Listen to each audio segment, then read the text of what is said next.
네, 평론 노동경제학 이번에는 그 해독익 임금에 대해서 한번 설명을 한번 드려볼게요. 해독익 임금은요, 그 지금 그 사회적으로 논의가 되고 있는 중대재해 처벌법, 원래는 이제 중대재해 처벌 등에 관한 법률인데요. 그냥 중처법이라고 보통 중대재해 처벌법하고 밀접한 관련이 있죠. 그래서 우리 시험에 기출 문제를 한번 보시게 되면요. 2009년에 이렇게 3번에서 25점짜리로 처음으로 출제가 됐어요. 제가 요때 이제 두 번째 강의할 때 그 당시 이제 조우용 교수님 책에 있는 내용으로 이제 출제가 됐습니다. 자, 그리고 나서 쭉 가다가 2015년에 좀 이제 안타까운 일이지만 이제 세월호 사건도 있었고요. 그 당시 이제 산업 안전에 대한 그 사회적인 어떤 분위기가 고조되면서 그 시대적 배경을 뒤로 하고 다시 2015년에 출제가 됐습니다. 근데 이 문제는 지금 이제 7년 전 문제로서 좀 주목을 좀 한번 해보셔야 돼요. 여기서 일단은 파레토 개선이라는 용어를 눈으로 한번 보시고요. 자, 이렇게 보시고 그 다음에 이제 5년 후인 2020년 시험에서 이와 같이 출제가 됐어요. 그래서 이제 외국저 같은 경우는 이제 기호 처리가 여러 가지가 있다 보니까 뭐 가로축은 산업재해율 해서 이제 뭐 리스크라는 기호, 세로축은 이제 웨이지라는 거를 딱 출제하시는 분이 이제 딱 명확하게 줬고요. 그리고 요 내용은 이제 그 보라스 책이나 이제 에렌버그 책을 보고 아마 내셨을 거예요. 자, 보시게 되면은 일단은 이 문제는 뭐 이제 여기 2-1번은 뭐 그렇게 어려운 내용은 아니었고요. 그러니까 위험 깊이 성향이 크냐, 그렇지 않냐 이 얘기였고요. 그리고 2번 같은 경우는 이제 등이용 곡선의 이제 특성을 뭐 세 가지로 그 설명을 하고 또 그래프로 그려달라는 거였는데 일단은 저희 여기 72번 문제를 한번 보시게 되면요. 지금 2015년 산문 이제 기출 전환해서 사실 이제 여기 그 당시에 실려 있었던 게 이제 출제가 됐는데 일단 이제 오포곡선이라고도 하고 이제 등이용 곡선에서 이렇게 갈매기 모양으로 나오는 걸 오포곡선이라 하는데요. 그 이제 원료 자체는 이제 등이용 곡선이다 보니까 이 특징 세 가지를 이렇게 물어봤죠. 예, 물어봤는데 뭐 특징 세 가지는 그냥 그 잠깐 설명드리면 자, 리스크를 줄일 때 이쪽 임금을 깎는 돈이 들어가기 때문에 이제 우상향하는 특징이 있고요. 그다음에 리스크를 계속 줄이면 줄일수록 제로의 리스크로 갈수록 돈이 더 많이 들기 때문에 이 부분이 지금 등이용 곡선은 이제 오목하다라는 특징이 있고요.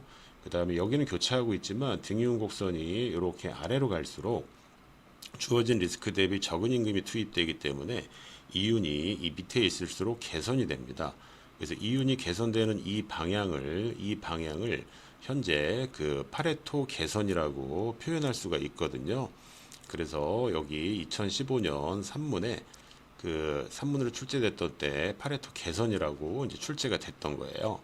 그래서 이게 이미 7년 전 문제이기 때문에 만약에 또 2년 만에 시험이 출제가 된다면 뭐 과연 2년 만에 나올까라고 생각하시겠지만 뭐 아시는 분은 아니 뭐 이미 공부하시니까 아실 거예요. 그 뭐 독점적 노동조합이라는 테마가 뭐 3년, 2년 주기로 계속 나온 적도 있거든요. 그리고 지금 이제 중처법과 관련된 시대적 배경도 있고요. 그러면 다시 만약에 나온다면 요 파레토 개선 요 용어로 응용을 할 가능성이 커요. 왜 그러냐면 자, 최근에 나왔던 문제는요. 최적화 상태에 있는데 정부가 산업재해 기준을 강화했다. 그럴 때 안 좋은 영향을 지금 그려달라는 게 최근 문제였거든요. 근데 이제 최근에는 어떤 정권도 교체가 됐고요. 이제 분위기 자체가 이 중처법의 어떤 그 제재를 조금 이제 완화해 달라라는 이제 그 어떤 기업들 단체 요청이 있어요. 근데 이거에 대해서는 뭐 사실 어느 정도가 최적인지는 그 이제 신의 입장에서만 알겠지만 만약에 현재 기준이 너무 좀 세다. 그래서 그러니까 리스크를 어느 정도 올려더라도 뭐 괜찮다라는 그런 어떤 규제 완화 조치에 대해서 문제가 되게 되면요.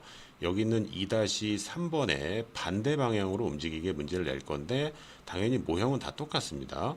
그래서 그러면 여기 있는 2015년처럼 적정 규제, 그 럭비공 모양 안에 들어가는 그 그래프 표시하고 파레토 개선이 될 수 있다. 이쪽으로 다시 출제를 하되 중대재해 그 처벌법의 내용을 껍데기를 씌울 가능성이 커요.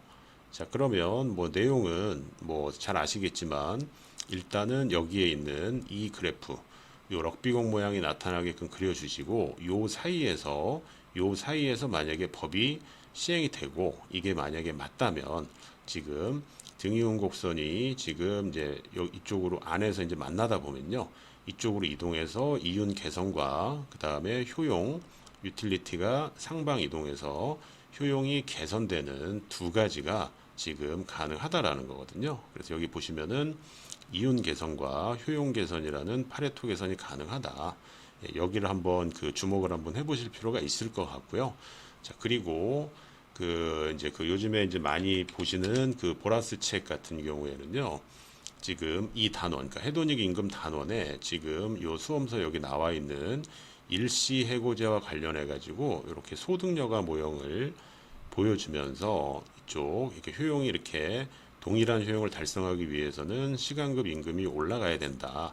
해서 요 지금 요만큼의 차이를 이른바 보상적 임금 격차라고 설명을 하고 있거든요. 그래서 소득여가 모형 버전의 보상적 임금 격차도 해당 교과서에 관련 단원에 있으니까 같이 좀 체크하시면 좋을 것 같아요. 자, 여기까지가 그 해독 임금에 대한 설명이었습니다.